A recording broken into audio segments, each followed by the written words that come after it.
21st century skills. What are 21st century skills? Number one is creativity. Number second is critical thinking. Number third is communication. Number four is collaboration. These are the 21st century skills.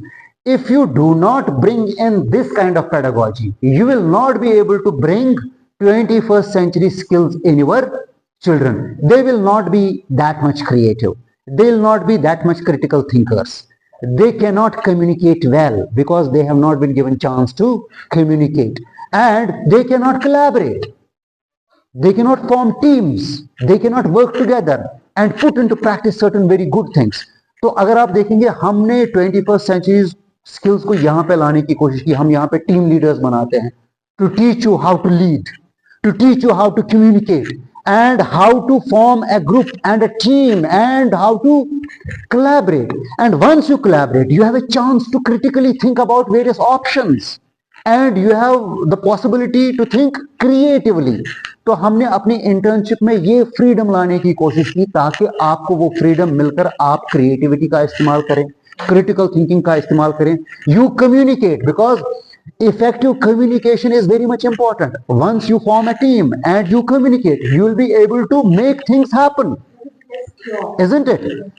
Once you effectively communicate as a leader, as a group member, or as a team member, you will be able to forge a great teamwork. So that's very much important.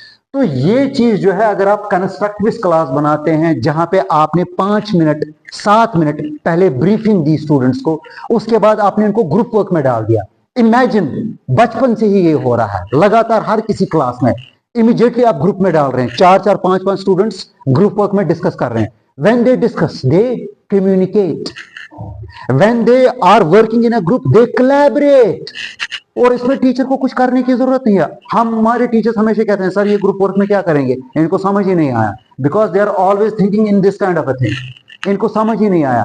But this teacher respects, इनको समझ ही नहीं आया, अभी समझ नहीं आया, but they will be able to understand.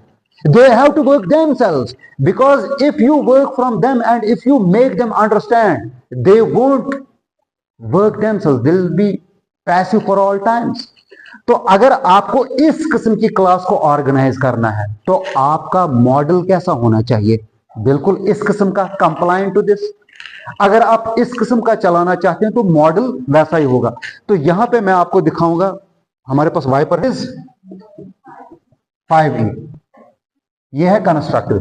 यहां पे जो हमारा मॉडल जो है ना, वो है पुराना वाला बिहेवियर, वो मैं आपको दिखाऊंगा. ठीक है. सो 4C means consider.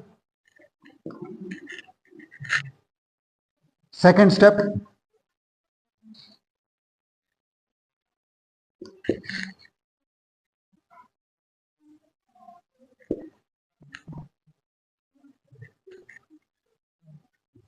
One two three four, consider, को कंस्ट्रक्ट, क्लेरिफाई एंड कंसोलिडेट. ये इसके 4 स्टेप्स हैं. ये सीक्वेंस जो मैंने लिखी है, ये सीक्वेंस आप ना देखिए 1 2 3 4, ये मैं आपको बता रहा हूं इसके 4 स्टेप्स हैं, बिकॉज ये फ्लेक्सिबल है, इसके स्टेप्स ऊपर नीचे जाते हैं. अगर आप 5E देखेंगे, this is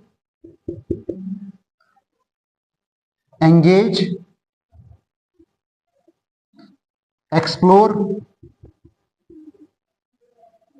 explain, elaborate, evaluate. कितने हैं ये? 5. अगर आप इसका देखेंगे जो हम लैंग्वेजेस में यूज करते हैं, हम क्या, अब यहां पे आपको पता है कि यहां पे हम लर्निंग आउटकम्स लिखते हैं, वो यहां पे भी है, जिसको हम कहते हैं द फर्स्ट इंफॉर्मेशन, वो यहां पे इसके भी है और इसके भी. मतलब इट्स नॉट जस्ट 4, इससे पहले भी लेसन प्लान में आपको कुछ लिखना पड़ता है. जैसे आपको लर्निंग आउटकम्स लिखने पड़ते हैं, लर्निंग रिसोर्सेज लिखने पड़ते हैं, वो इससे ऊपर. ठीक है, वो यहां पे इससे पहले आपको लिखना है. वो आप लेसन प्लान बुक में देखेंगे कि इन स्टेप से पहले ऊपर क्या लिखना होता है. लर्निंग आउटकम्स के बारे में लिखना होता है, लर्निंग रिसोर्सेज के बारे में लिखना होता है, ठीक है, प्रीवियस नॉलेज के बारे में लिखना होता है. वो कुछ 2-3 स्टेप्स हैं इससे पहले. लेकिन ये पार्ट किसका है? डिलीवरी का पार्ट. ये क्या, ये कौन सा पार्ट है? ये है डिलीवरी का पार्ट। इसी तरीके से इस लेसन में भी कुछ चीजें ऊपर हैं। पहला पार्ट है introduction, second presentation, recapitulation, 4 evaluation.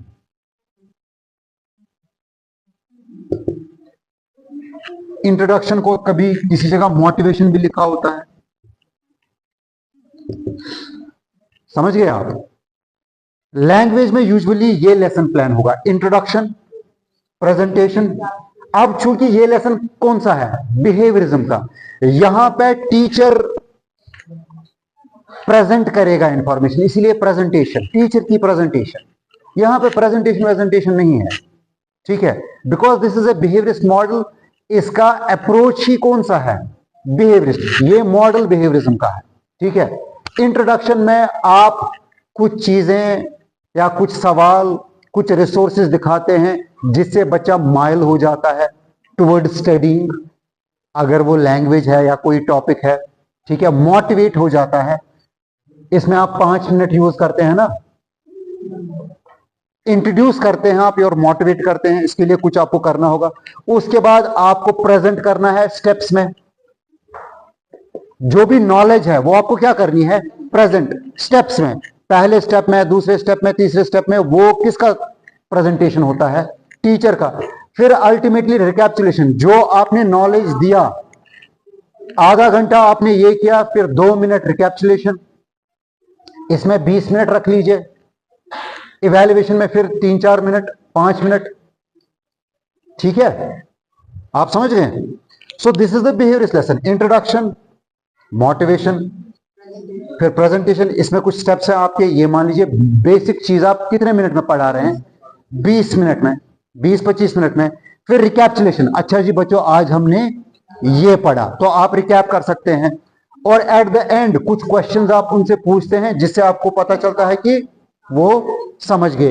इसके ऊपर कुछ और चीजें लिखनी है, जैसे लर्निंग आउटकम्स, लर्निंग रिसोर्सेस, ये आपको लिखना है, ठीक है। So that's necessary, you have to write that.